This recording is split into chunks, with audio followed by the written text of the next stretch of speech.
Il nous a quittés un mardi de mars, sans avertissement, comme si l'idée même de prévenir aurait été une inconvenance. Le médecin a parlé d'un infarctus massif, rapide, sans souffrance. Les gens répètent souvent ces mots pour apaiser, mais je ne sais pas si cela console vraiment.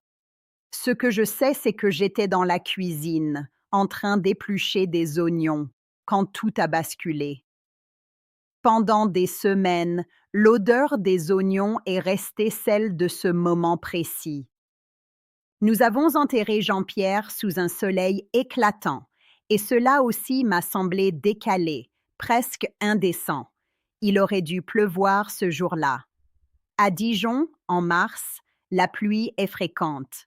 Cela aurait été plus juste. Ses collègues de l'administration étaient présents, certains déjà très âgés, penchés sur leur canne. Nos enfants sont venus. Mathieu depuis Paris, toujours aussi sérieux, avec cette manière d'être à la fois partout et nulle part. Sophie depuis Bordeaux, accompagnée de son mari, qui a trop parlé pendant l'apéritif. Marc, le plus jeune, a pleuré. Cela m'a surprise. Marc avait toujours gardé ses distances avec son père. Je ne sais pas exactement ce qu'il pleurait. Peut-être pleurait-il, sans le savoir encore, la même chose que moi. 3 semaines après les obsèques, j'ai découvert les cahiers. Je rangeais l'armoire du bureau, ce territoire que Jean-Pierre avait occupé pendant 40 ans. Cette pièce où je n'entrais jamais sans frapper, même dans ma propre maison. Il y a des choses comme celle-là, dans un mariage de province, des frontières silencieuses, des habitudes qu'on ne remet jamais en question, car en parler serait encore plus étrange que de les perpétuer.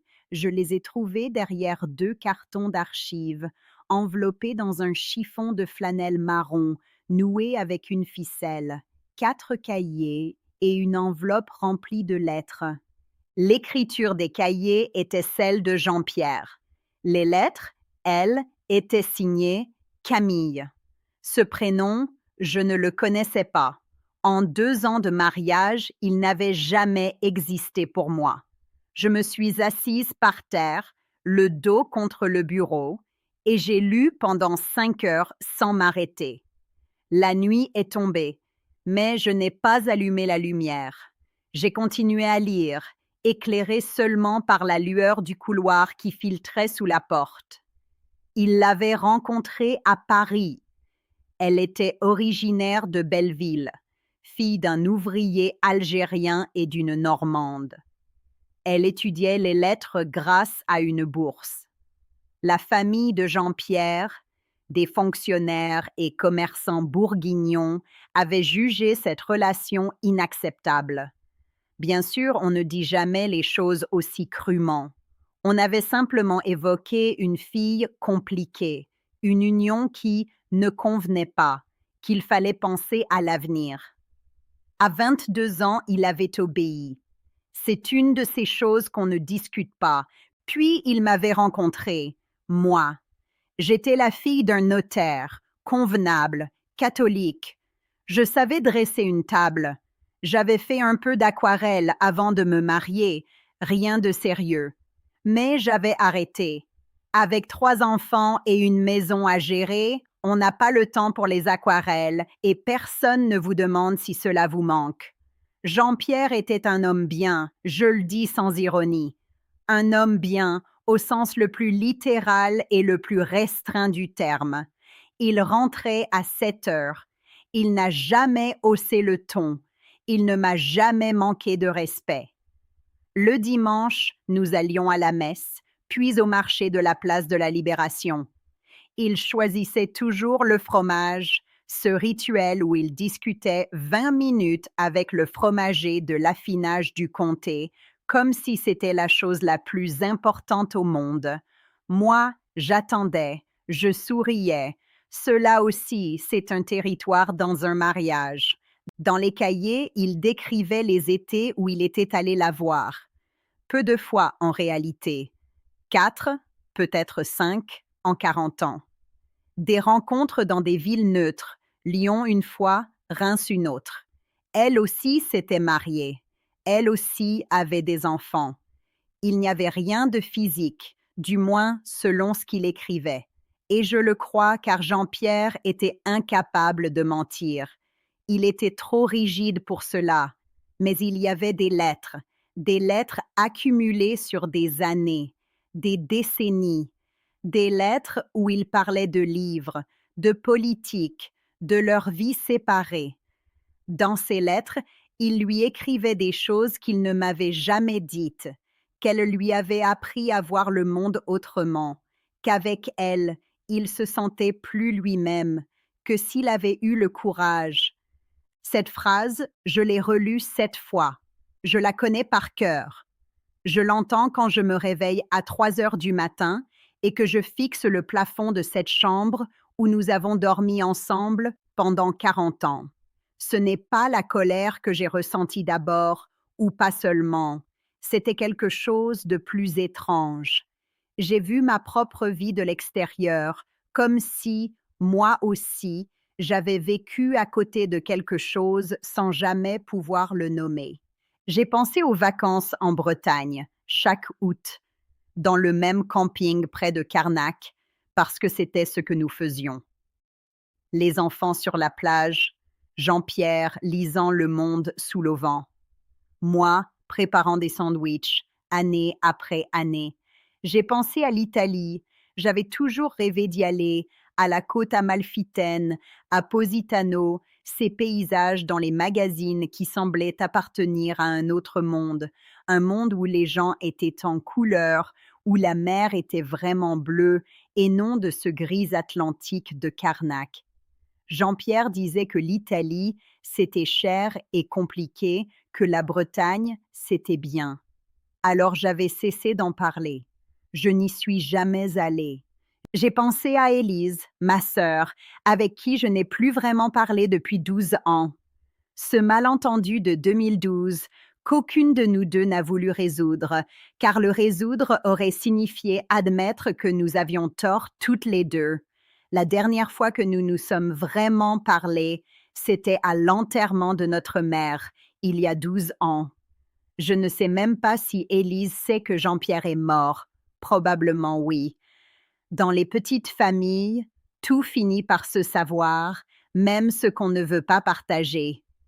J'ai pensé à mes enfants, à Mathieu, qui a 48 ans et reste pour moi un étranger aimable, à Sophie, avec qui je parle au téléphone chaque dimanche, sans jamais aborder ce qui compte vraiment, à Marc qui a pleuré à l'enterrement. Je ne leur ai jamais demandé ce qu'ils ressentaient vraiment. Jamais. Je leur demandais s'ils avaient mangé, si l'école leur plaisait, s'ils étaient satisfaits de leur travail. Ce n'est pas la même chose, je le sais. Puis j'ai lu le dernier cahier, daté d'il y a 3 ans. Jean-Pierre avait 71 ans lorsqu'il l'a écrit. Et dans ce cahier, quelque chose avait changé. Il parlait toujours de Camille, mais différemment, avec une lucidité qui m'a blessée plus que tout le reste. Il écrivait qu'il commençait à comprendre que ce qu'il avait aimé n'était pas exactement Camille, qu'elle avait existé comme une personne réelle pendant quelques mois et qu'ensuite, il avait construit une image, un personnage, une version d'elle-même figée dans le temps. Je m'en souviens, car j'étais assise par terre dans le bureau, éclairée seulement par la lumière du couloir, et ces mots se sont gravés en moi dans un endroit qui n'est pas tout à fait la mémoire. Il écrivait qu'il avait peur d'avoir nourri, pendant 40 ans, un amour qui n'était en réalité qu'un miroir, qu'en Camille, il avait projeté la vie qu'il n'avait pas vécue, le courage qu'il n'avait pas eu, une version de lui-même plus libre, qui n'avait jamais existé. La dernière fois qu'il l'avait revue, 10 ans plus tôt, il avait ressenti quelque chose comme un soulagement en découvrant qu'elle n'était qu'une femme ordinaire, avec ses propres tristesses et ses propres limites, sans rapport avec la figure lumineuse qu'il avait gardée comme une relique. Il écrivait qu'il avait peur de s'être trompé. Et sur la dernière page, d'une écriture tremblante, celle d'un vieil homme, il avait noté: J'ai construit mon absence à l'intérieur de ma propre vie. J'ai été là et nulle part. J'ai rangé les cahiers. Je ne les ai pas brûlés. Je ne sais pas pourquoi. Je les ai remis dans la même armoire, enveloppés dans le même chiffon de flanelle, attachés avec la même ficelle. Je n'en ai parlé à personne, pas même à nos enfants. Et en refermant cette armoire, j'ai compris quelque chose. Je n'avais pas échoué. Ce que Jean-Pierre cherchait, ce n'était ni moi, ni Camille. C'était quelque chose en lui-même qu'il n'avait jamais su trouver. Moi, j'avais passé 42 ans à porter en silence un manque qui n'était pas le mien. Il m'a fallu des semaines pour me l'avouer sans que ma voix ne se brise quelque part en moi, pour admettre que ce manque n'était pas le mien. J'ai vécu une vie entière à côté d'un homme qui vivait à côté d'un un fantôme qu'il avait lui-même fabriqué sans le savoir, sans que personne ne me le dise, sans que je puisse me défendre contre quelque chose qui n'avait pas de nom. Je ne suis pas allée en Italie. Je n'ai pas réglé les choses avec Élise. Je n'ai pas peint depuis 30 ans. Je n'ai pas su parler à mes enfants de ce qui comptait vraiment. Et pourtant, me voilà. Le temps qui me reste est à moi, uniquement à moi. Alors je vous pose la question, à vous qui m'écoutez et qui avez encore du temps devant vous, même si cela ne semble pas évident, même si vous sentez qu'il est déjà trop tard, quelle conversation repoussez-vous sans cesse? Quel lieu n'avez-vous jamais visité? Qui regardez-vous sans vraiment voir? Quelle version de vous-même gardez-vous depuis des années dans un tiroir en attendant le moment parfait, le courage, l'occasion idéale qui ne vient jamais? Combien de temps vous reste-t-il selon vous? Et que comptez-vous en faire?